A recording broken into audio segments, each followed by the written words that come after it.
George Orwell wrote a book called 1984. He wrote it during the Second World War. It was about what he thought the world would look like in 1984.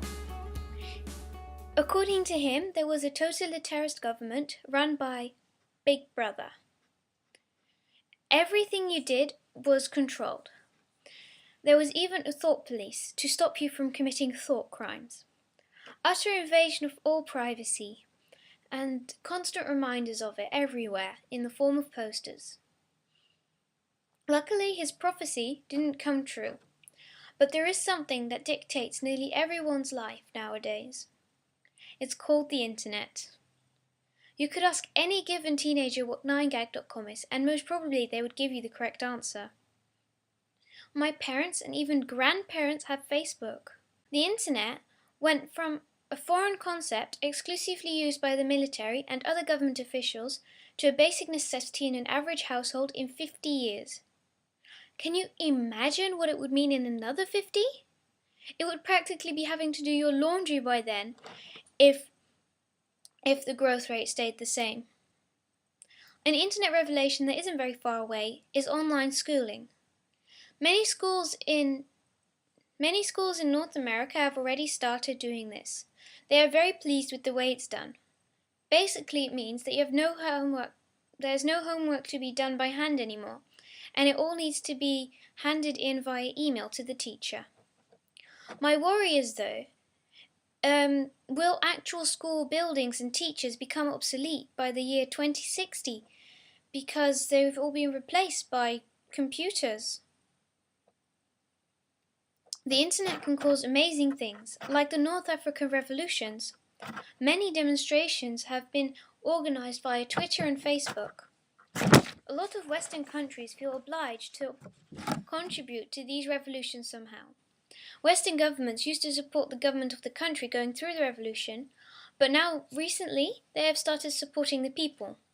Because if there is a revolution, there is obviously something wrong with the government that can't be solved from the outside.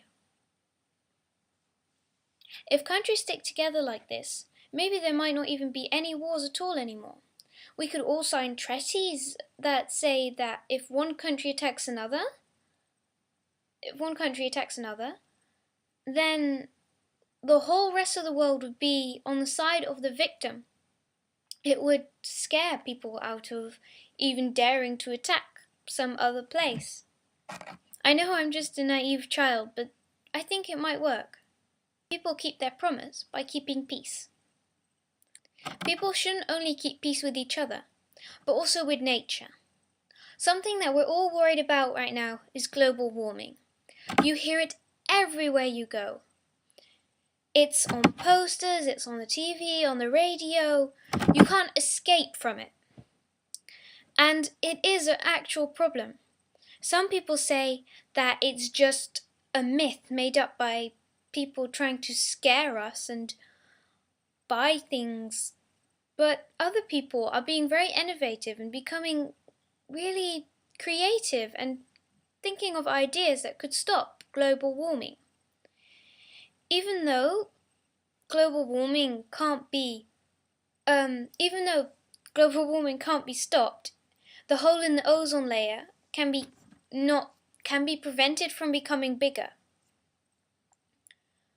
to slow down the process. So maybe next time you need to go somewhere, go by bike or by bus, or maybe even considering buying one of those electric cars, even though they look like golf carts with windows. Take care of this planet if you want to live in it. Take care of this planet if you want it to have a future. Because everything we do today affects